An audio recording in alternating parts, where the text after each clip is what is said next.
और करदमायतु मध्यमाम, बीच की बेटी है, विवाह के योग हुई। देवर्षि नारद से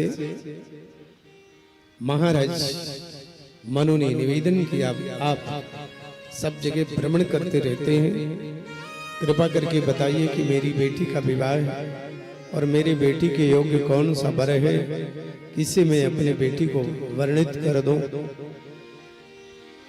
देवर्षि नारद कहते हैं कि अभी अभी 2-3 दिन पहले की बात है, कर्दम ऋषि तपस्या से जगे हैं और भगवान ने कहा है विवाह करना, विवाह करोगे तो तुम्हारे बेटे रूप में हम तुम्हारे घर आएंगे।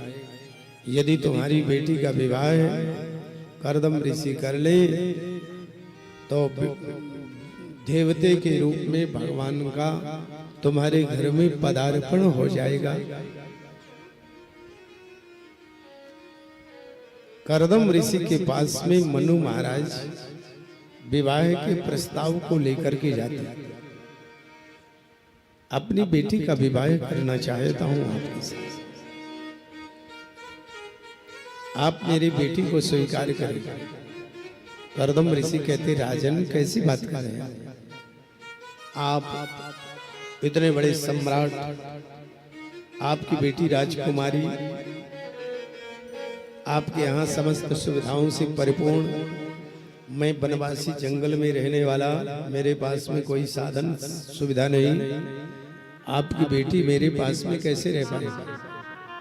और मैंने सुना है आपकी बेटी इतनी सर्वांग सुंदरी है, यहर्म पृष्ठे कुड़िदंग शोभा विक्रीडति बाला।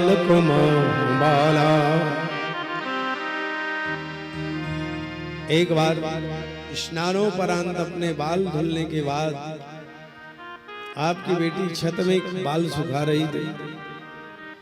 विश्वावसु नाम के गंधर्वों ने देखा, विमान चलाना भूल गए और नीचे गिर गए। ऐसी सर्वांग सुंदरी कन्या का विवाह आप किसी राजकुमार के साथ में बनता है, उनके साथ करो, मुझे संत के साथ में नहीं। महाराज मनु कहते, मेरी बेटी सांसारिक पति नहीं चाहती, मेरी बेटी आप जैसे संत को वर्ण करना चाहती है, आप स्वीकार कर। कर्दम ऋषि कहते, फिर मेरी एक शर्त भी है। बोले क्या? कहा शर्त ये है कि एक बेटा हो जाएगा, मैं गृहस्थी को छोड़ दूंगा। महाराज मनु इसे भी स्वीकार करते हैं। अरे संतान वृद्धि के लिए एक बेटा हो जाए बहुत अच्छा है, आप छोड़ दीजिएगा, विवाह कर लीजिए। और विवाह संपन्न हो गया।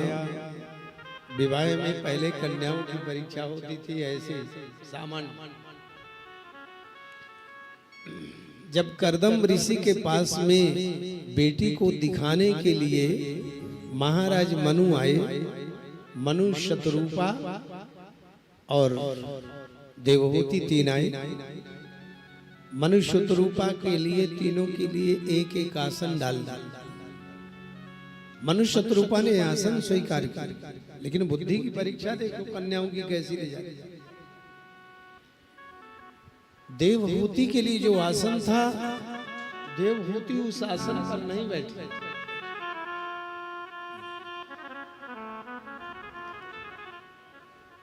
देवहूति उस आसन पर नहीं बैठी, अपना हाथ बदरा दिया